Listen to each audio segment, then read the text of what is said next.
छोड़ दिया, मुनि हो गया, जंगल में पिछी कमंडल लेके साधु बन करके बैठ गए पारसनाथ स्वामी, फिर भी कमठ कर्म बन के आ गया या कर्म कमठ बन करके आ गया, ये कहिए। अब क्या करें? तो कहा भाई निमित्तों को तो तुमने छोड़ दिया है, पहला काम चरणानियोग का है कि निमित्तों को छोड़ो। अब फिर भी यदि कर्म बन आ रहा है तो अब इसके बाद में आप अपने उपादान को संभालो, राग नहीं करना है, द्वेष नहीं करना है, क्रोध नहीं करना है, अहंकार नहीं करना है, किसी भी चीज का लोभ नहीं करना है, पर द्रव्यों से भिन्न अपने आत्म द्रव्य के विषय में चिंतन करो, विचार करो और अपने उपादान को, अपनी आत्मा को इतना मजबूत बना लो कि गुरुदत्त आदि मुनि के लिए, गुरुदत्त मुनि के लिए रुई लपेट करके आग लगा दी गई, पूरा शरीर एक अर्थी की तरह धू धू करके जल रहा है, लेकिन फिर भी गुरुदत्त मुनि अपनी आत्मा के ध्यान में लीन है और उनके लिए केवल ज्ञान उत्पन्न हो जाता है। पारसनाथ स्वामी के ऊपर 7 दिन का उपसर्ग आ गया, फिर भी भयंकर उपसर्ग को सहन करते करते केवल ज्ञान को प्राप्त हो जाते हैं। संजयंत मुनि को उठा करके समुद्र में फेंक दिया गया, फिर भी वे अपने ध्यान में लीन रहे, केवल ज्ञान उत्पन्न कर लेते हैं। तो निमित्त और उपादान पहला कर्तव्य है, निमित्तों को संभालें।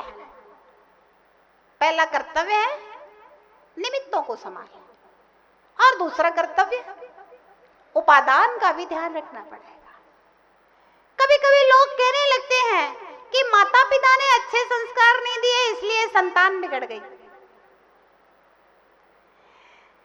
रावण के माता पिता ने खराब संस्कार नहीं दिए थे, पद्म पुराण उठा करके देख लेना, अच्छे संस्कार दिए थे।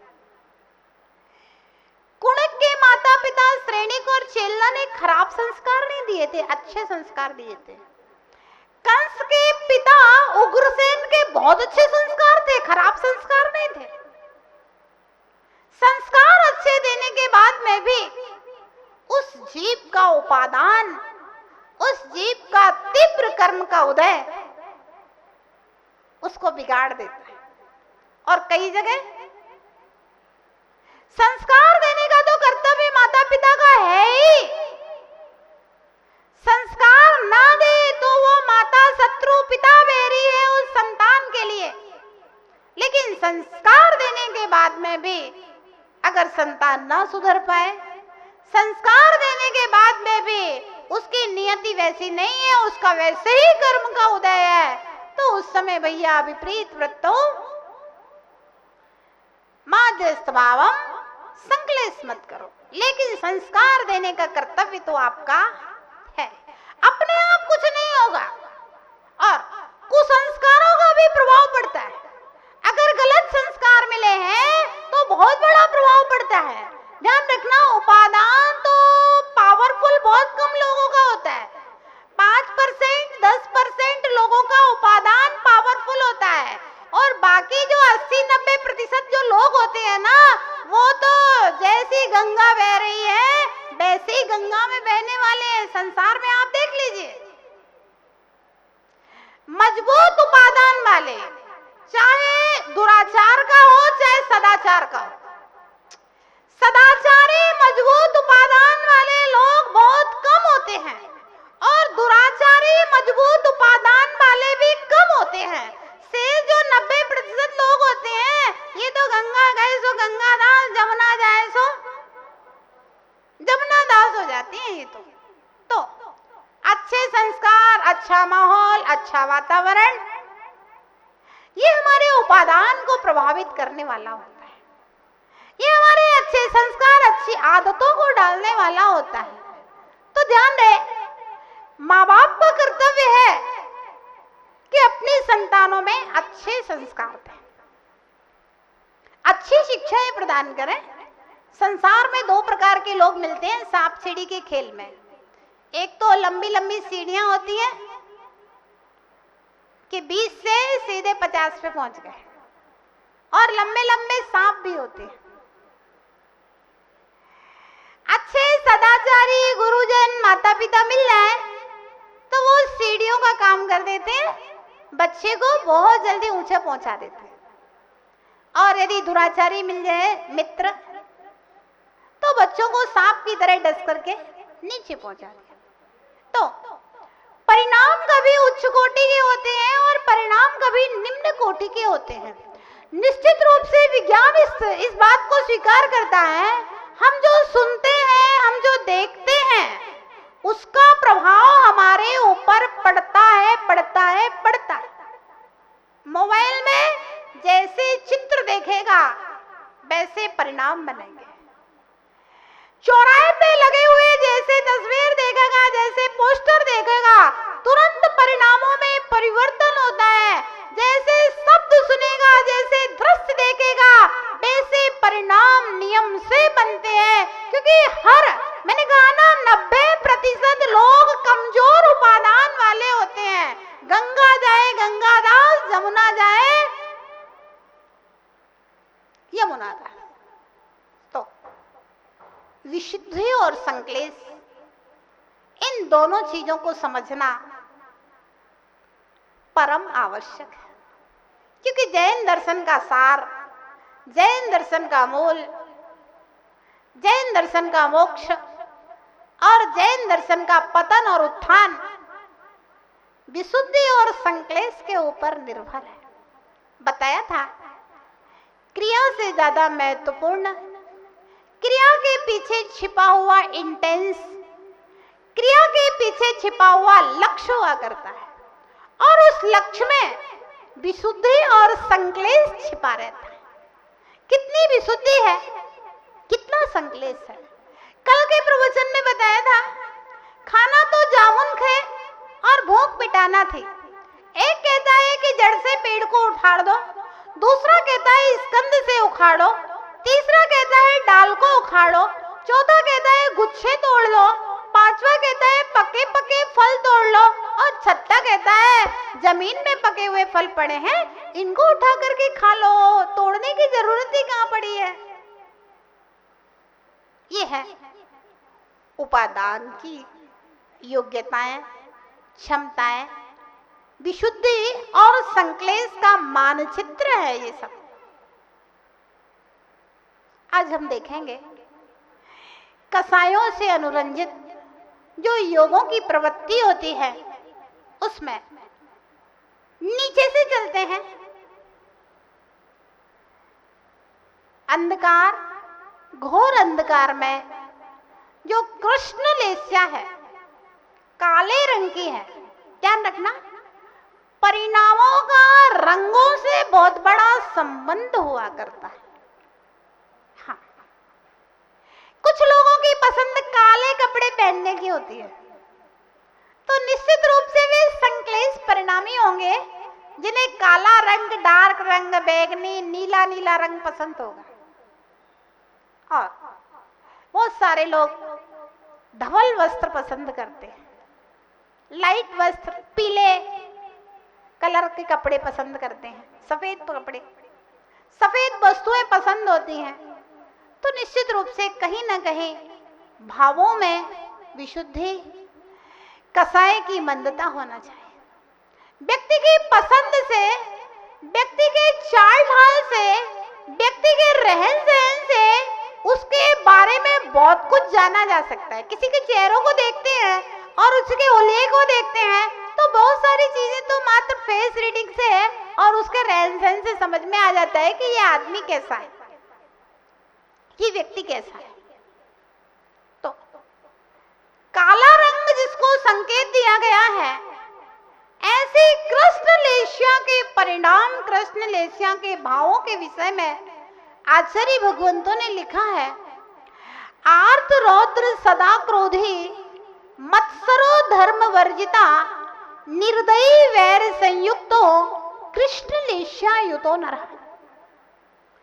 आर्त रौद्र सदा क्रोधी, वो एक कृष्ण लेस्या वाला व्यक्ति। आपको मालूम, काला सांप जो होता है,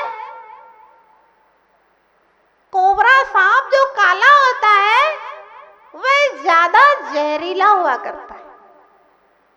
काली भैंस के लिए कहा जाता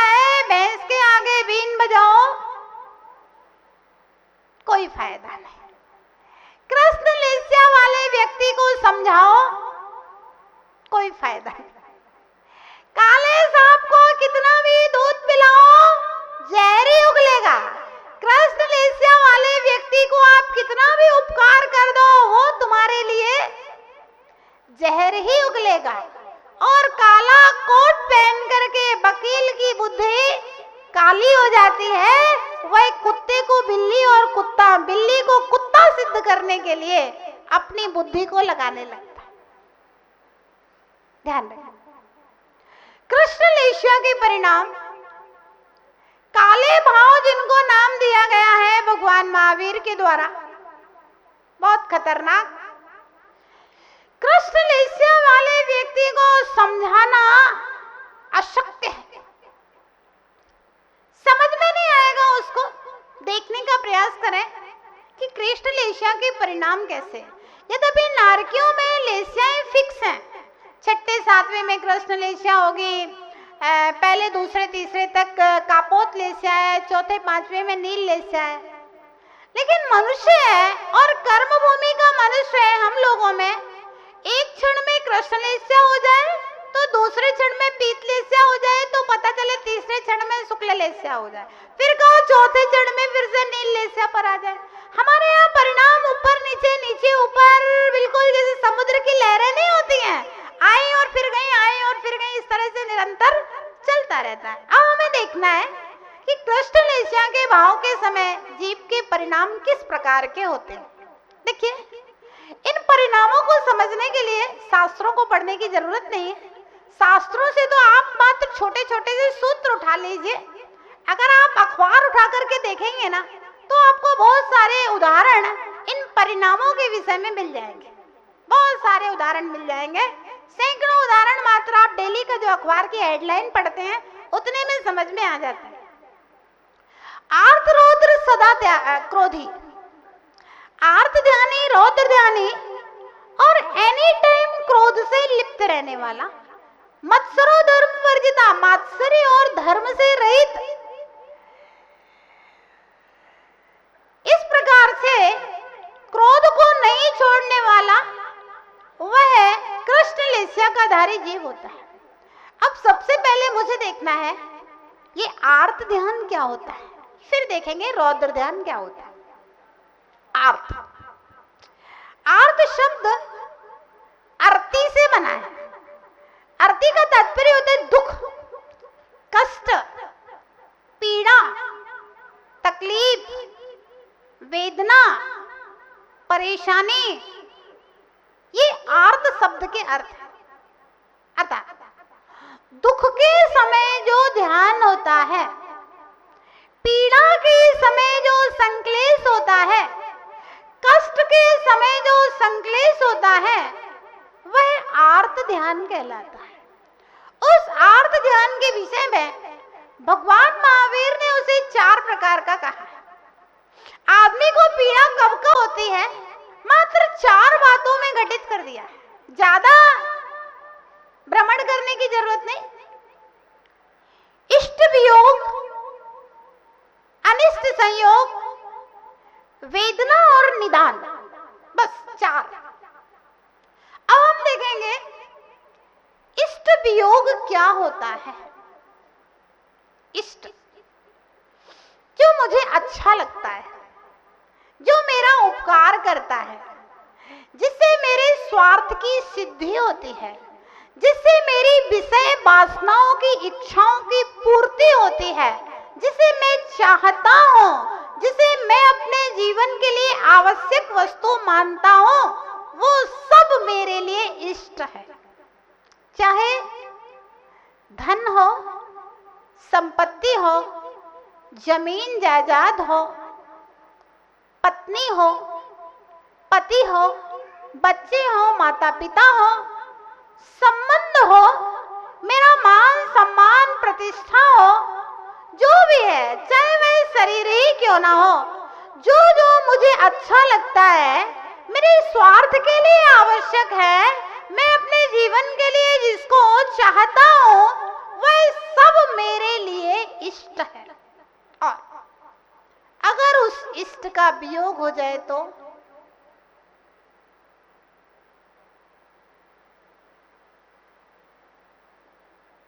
व्यापार में घाटा पड़ जाए तो हार्ट अटैक हो जाए, व्यापार में घाटा पड़ गया फांसी लगा ली, व्यापार में घाटा पड़ गया जहर खा लिया कर्जा चढ़ गया तो क्या हुआ? धन को हम इष्ट मान रहे थे और उस धन का जब वियोग हुआ तो हमें इतना संक्लेश, इतना संक्लेश, इतना संक्लेश हुआ कि हम मरने के लिए तैयार हो गए। स्वघात, आत्मघाती, महापापी आत्मघात करने के लिए तैयार हो गए। निश्चित रूप से धन के वियोग में, व्यापार के घाटे में अगर आत्मघात करता है तो नियम से कृष्ण लेस्या के परिणाम है उस जीव के। दूसरा, धन के लालच में परघात करता है। सुपारी लेकर के हत्याएं की जाती हैं। क्या है? धन का लालच। किसी दूसरे की संपत्ति हड़प ली, उसको मरवा दिया, या किसी के पास संपत्ति है तो बेटा बाप को मार देता है, बाप बेटे को मार देता है, भाई भाई को मार देता है, ननद भौजाई को मार देती है, भाभी ननद को मार देती है। इस संसार में कोई किसी का अपना बाप बड़ा ना भैया, सबसे बड़ा रुपया। देख लीजिए भैया, अखबार में पढ़ लीजिए, रोज की घटनाएं 10-5 अगर ऐसी न्यूज नहीं आए तो फिर अखबार बिकेगा ही नहीं। मतलब इष्ट के वियोग में, धन के वियोग में अपने आप की हिंसा कर लेना, दूसरे की हत्या कर लेना, दूसरे को जहर दे देना, दूसरे को मार डालना, दूसरे को घर से निकाल देना, दूसरे को कष्ट देना, ये सब इष्ट वियोग नाम का अर्थ है धन के लिए।